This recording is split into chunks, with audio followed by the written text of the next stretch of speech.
একটাও গরু বিক্রি করতে পারছি না। আমার আজ স্বামীটা সকালবেলা মাথা ঘুরে পড়ে গেছে। এইসব টেনশন করতে করতে আমাদের খুবই অবস্থা খারাপ যাচ্ছে। একটা বার আমাদের সুযোগ দিই।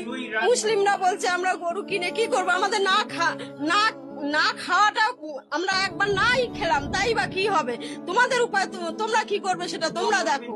আর ওদের থেকে তো ক্ষতি তো আমাদের। আমি মহিলা সমিতি থেকে 5 লাখ টাকা নিয়েছি, চলো আমার ব্যাংকে সব আমি জমা দিই, সুদ আসল। কি অবস্থা হচ্ছে, আমার স্বামী ভ্যান চালায়, আমরা এইভাবে মাছি, তাহলে আমাদের বাচ্চা কাচ্চা সব আছে, তাহলে আমরা কি করে খাবো, কি করে করব? বিজেপি সরকার এসে আমরা মানলাম ভালো হয়েছে, কিন্তু এ কি সর্বনাশ হচ্ছে।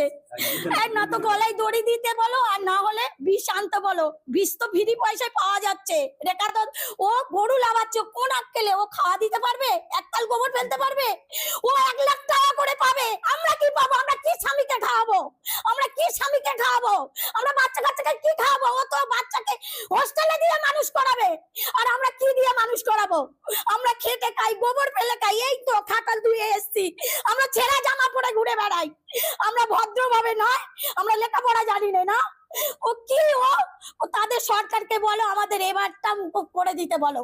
আমার 5 লাখ টাকা লোন নেওয়া, সব মহিলারা এসছে আমার বাড়িতে, এসে বলছে লোন শোধ করো। আমি কি করে করব? চলো আমার বাড়িতে কি অবস্থা, আমি কি করব আমি ভেবে পাচ্ছি না।